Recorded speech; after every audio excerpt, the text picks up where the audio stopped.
An older man listened with folded hands and accepted the proposal with a short reply. A young woman stood nearby, identified as the Operation Team 2 leader Kim Myung. In the meeting room, Kim Myung argued that Yu Baeum had earned the right to join Operation Team 2 after succeeding with Crystal Coin. She stood firm and asked Chairman Jung to assign him to the team. Stephen scoffed and asked who thought a newcomer warranted that right. Myung warned him not to interrupt and said she was speaking with Chairman Jung. Chairman Jung sat silent and listened with folded hands as the two leaders sparred. Myung pressed her request again while Stephen bristled. The exchange left the room taut as leaders weighed the newcomer's fate. In the meeting, a man demanded Yu Baeum be handed to Team 1. He promised to raise the newcomer into a wild asset. Suited elders then noted Team 1's founding roots and their harsh methods. A dark-haired leader countered that Yu Baeum did not fit the weaker Team 2. She dismissed its petty tricks. Insults bounced across the room and laughter stirred. Someone ordered them both to stop. Tension followed Kim Myung's earlier play for Yu Baeum to join Team 2. Stephen's objections still lingered. A chair turned to Operation Team 3's leader Lee Jimin. He was asked for his opinion and remained silent. The meeting continued with leaders arguing over Yu Baeum's assignment and elders recalling Team 1's methods. Insults ricocheted and laughter rose among onlookers until someone ordered them to stop. Kim Myung's plea for Team 2 still lingered, and Stephen's objections remained unforgotten. Lee Jimin then spoke for Team 3 and vowed to follow the chairman. Taunts about Yu Baeum followed. Another leader interrupted to declare Yu Baeum's transfer to the operations team and to announce that he would face an actual test. The leaders argued over Yu Baeum's assignment, and elders recalled Team 1's harsh methods. Insults ricocheted and laughter rose until someone ordered the room to stop. They declared Yu Baeum's transfer and said he would face an actual test. Later, the protagonist stepped into a luxury boutique and examined a single bag. The store clerk announced the price, 2.83 million won, and offered credit card installments. The protagonist slammed cash onto the counter instead. His companion reacted in shock and called him crazy at the sight. After the boutique exchange, the protagonist walked beside his companion through the city carrying shopping bags. He urged her not to be judged for lacking brands and offered to buy anything she wanted. She snapped and demanded to know where he got the money. He grew quiet, then explained he had been employed at a good place and that he would be off to work overtime. He left for his shift while she watched him go, stunned by the sudden answer and his abrupt departure. After leaving the boutique, the protagonist walked down the street and stopped at a bus ad asking where he got a smartphone. He saw a small wallet flutter from above and caught it by reflex. A female student hurried up and demanded to know what he was doing. She accused him of dropping out of school and of working long hours as a waiter to make money. She pointed at the mark on his shoulder and teased about a tattoo on his back earlier. He remained silent and tilted his head, avoiding eye contact. The nearby onlookers leaned in and watched the exchange. After leaving the boutique, the protagonist had caught the falling wallet and faced the female student's questions. She pressed for answers and mocked his work and the mark on his shoulder. The exchange drew attention as she sank to her knees among scattered books and papers. She pushed the wallet aside and said she did not want money or material things. She begged him to teach her again and to share late-night snacks like before. On the quiet street, she revealed they were the only two left in their family, and the protagonist remained silent. After leaving the boutique, the protagonist had taken the fallen wallet and faced the female student's pleading. She sank to her knees among scattered books and begged him to teach her again. He apologized and stepped back, warning her that closeness would be dangerous. He told himself he could not return to how things used to be. On the street, he resolved there were only two possible futures. He would destroy them or they would destroy him. He put distance between them and moved past a storefront as onlookers mocked the luxury bags. After leaving the boutique, the protagonist had pocketed the fallen wallet and stepped away from the female student's pleading. She had knelt among scattered books and begged him to teach her again. He had warned that closeness would be dangerous and decided he could not return to how things were. On the street, he resolved there were only two possible futures. He would destroy them or they would destroy him. As he moved past a storefront, two suited men stepped forward and mocked the luxury bags. A bald man grinned and declared they were the bad guys.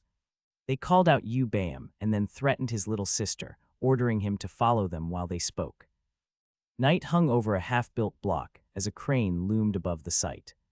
On the rooftop, the protagonist knelt with his hands bound while suits formed a circle. Unknown antagonist stepped forward and smiled with a gold tooth and a cruel laugh. He taunted the protagonist and accused him of ruining their operation to prove a point. The men demanded to know his goal and promised they would catch him soon. The protagonist stared up confused, then mouthed that the matter was not worth explaining.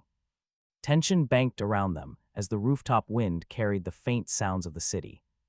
Night hung over a half-built block as a crane loomed above the site. On the rooftop, the protagonist remained bound inside a ring of suits. The unknown antagonist leaned close and ordered him to spit out the money he had swallowed through the crystal coin. He accused him of swallowing funds through the crystal coin. He named the Manhwa side a low-class cryptocurrency group suffering heavy losses. They proposed leaking Yu Bam's engineer file to bait that group immediately. The men waited as tension tightened and the city sounded faint below. Night sat over the half-built block as the protagonist stayed bound by suits on the rooftop. A woman hesitated and asked if they truly had to follow through now.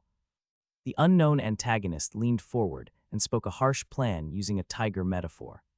He said they would test Yu Bam by forcing him from the cliff's edge. They framed survival as the sole proof of strength and of loyalty. Kim Mi-young listened without smiling while the others waited for an order. Silence tightened as the men let the plan hang over the city below. The protagonist stared back and offered no reply to the threat. Night settled over the half-built block as the group met on the rooftop. The unknown antagonist leaned forward and asked whether they understood. He ordered that Yu Bam be tested by being forced from the cliff to prove survival and loyalty.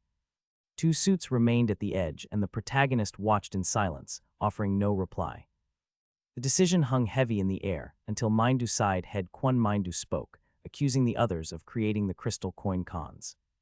His blunt charge broke the quiet and left the plan exposed for judgment.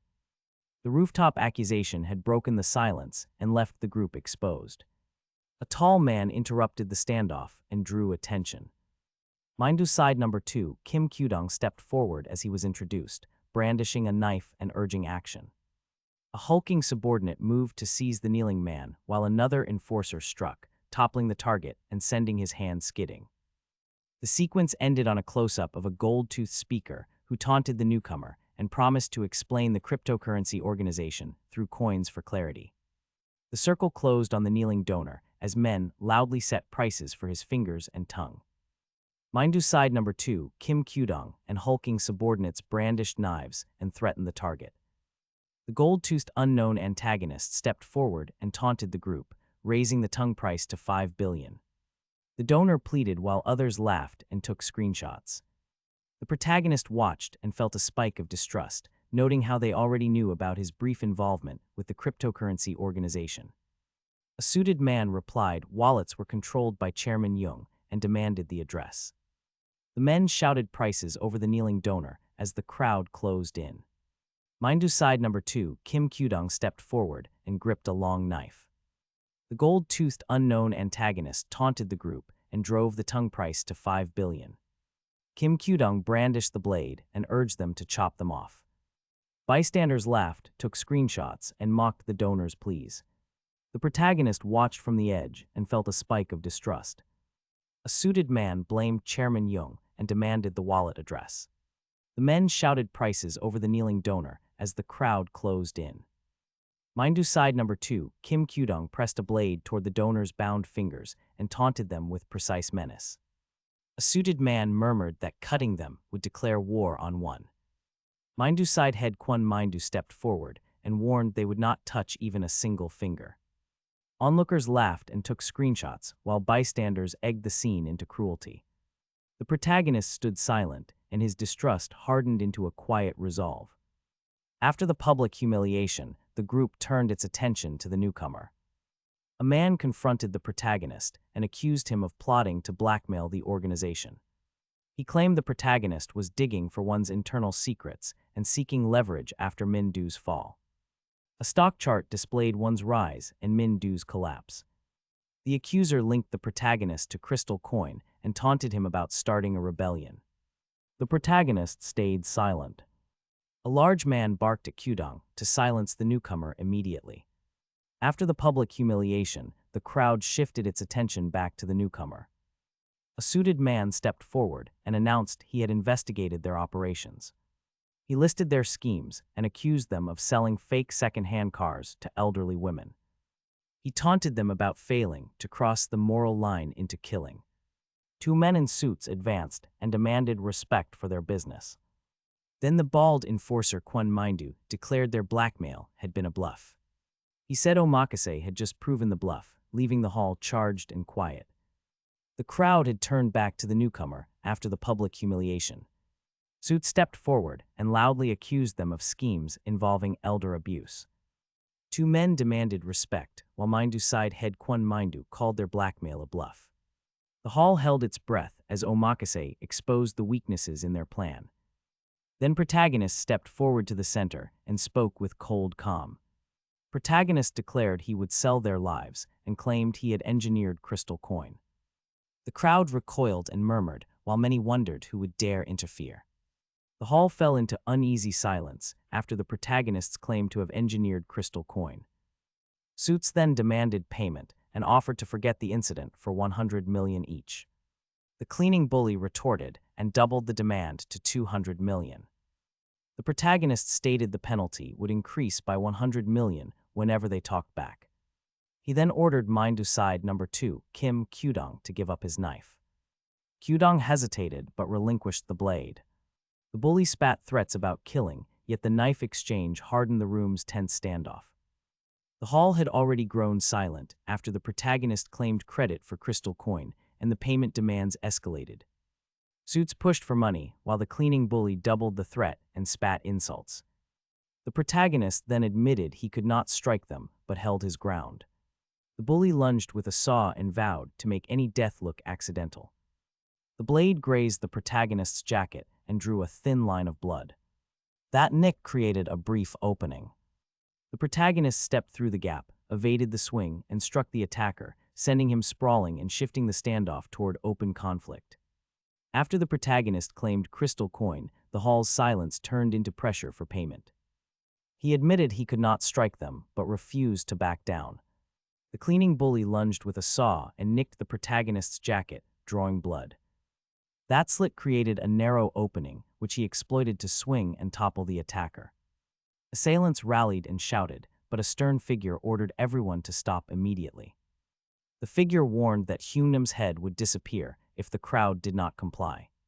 The protagonist's plan had been to keep the head hostage and force leverage. Tension from the hallway fight lingered as the crowd steadied. The protagonist had claimed Crystal Coin and refused to back down. His jacket had been nicked and he had toppled an attacker. A stern figure had halted the attackers and warned of consequences for Hyunam. In the corridor, a bald enforcer singled out the red-haired man and ordered him to press the call button on the tower lift. The others were told to move behind the wall. The red-haired man froze and asked who should act. The enforcer barked and the group obeyed. The tower lift doors had shut and the men gathered outside the cage. A bald enforcer spoke into his phone and confirmed they had lost their target. He said the bastard took a hostage and escaped through the tower lift. He added that the target forced the youngest, Yeonnam, to call the lift. The enforcer judged the target had gleaned their chain of command and would not pay ransom. He praised the target's extraordinary brain and revealed he claimed to be the Crystal Coin engineer. He promised to follow his caller's orders. The men outside the tower lift had closed ranks after the target fled with a hostage. The enforcer said the target claimed to be the Crystal Coin engineer and ordered pursuit. Later in a crowded arcade, a figure mouthed X as a phone rang. A red-haired onlooker softly named Yu Bayam. Nearby, a man doubled over and bled, gasping that the sashimi knife had only grazed him earlier.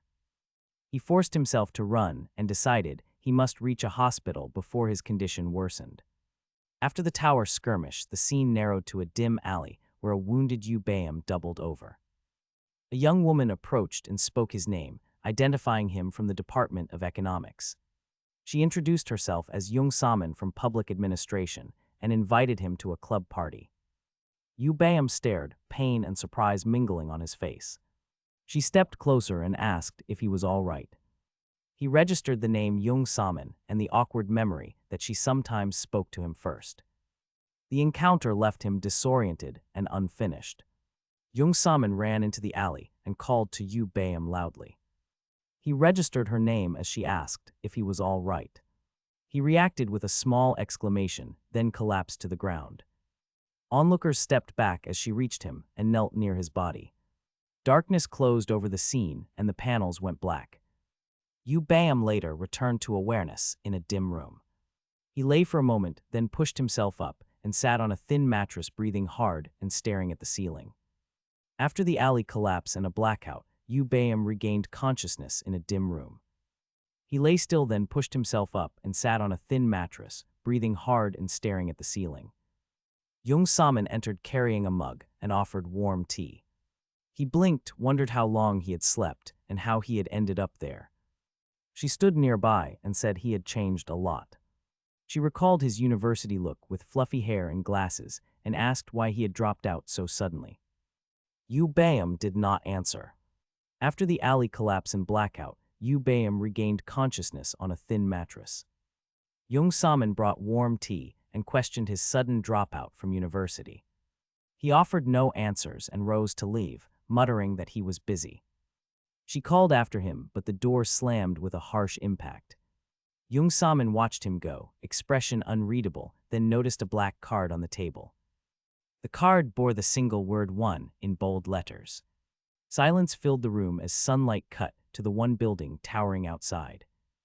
An off-stage voice offered congratulations on his recruitment, leaving implication unsettled. Yu Baim stepped forward and thanked Chairman Jung for the chance to join. He introduced himself plainly and declared his readiness to follow any assignment. Chairman Jung regarded him with a guarded expression and noted the teams had pushed to recruit. He mentioned the leadership's effort, then asked where Yu Baim wished to be placed. Yu Baim answered that he would go wherever they ordered and waited.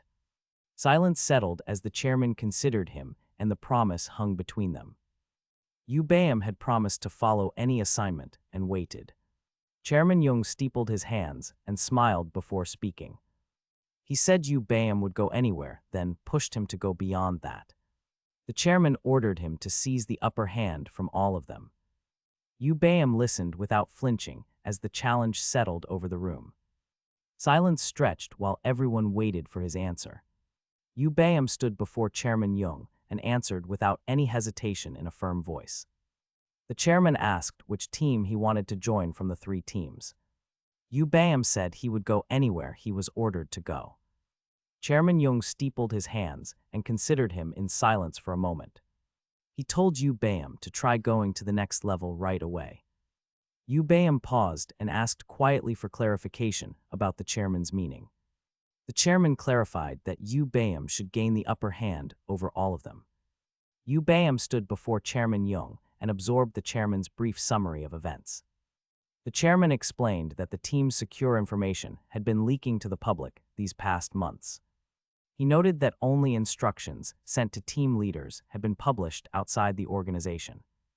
Yu Baim paused, weighed the implication, and then offered his conclusion to Chairman Jung. He stated there must be a spy hidden among the three team leaders in coin. The room fell silent, and a shared alarm registered on everyone's face. Chairman Jung leaned on his hands and considered the spy's origin aloud. He said he could not tell whether the spy had been hired by police or a rival. He then charged Yu Baim with finding the traitor and killing them. The chairman promised Yu Baim a team leader position if he completed the task. Yu Baim listened without reaction and weighed the cost of the order. The office fell quiet as everyone absorbed the lethal directive and the implied reward. The threat reframed earlier suspicion into immediate action and raised the stakes for the team. After Chairman Jung ordered the spy found and killed, Yu Bayam answered without visible emotion. He vowed he would bring the spy's head as soon as possible. The promise hung in the quiet office and raised the stakes for everyone present. The scene shifted to a city block where a marked vehicle parked before a low modern office building. A close view showed the intelligence office entrance and a glass corridor beyond. Inside, a woman studied a wall of photos and dossiers in silence. She finally murmured that the outcome was as expected. Chairman Jung had ordered the spy found and killed, and Yu Bayam had answered without visible emotion, vowing to bring the head. The agency had shifted the inquiry into an intelligence office where agents reviewed dossiers on a wall. The investigator confirmed the prediction. The Korean named Yu Bayam was linked to one. Lieutenant Jung Saman inspected a one card and wondered how he had maneuvered. A colleague called her name from the doorway.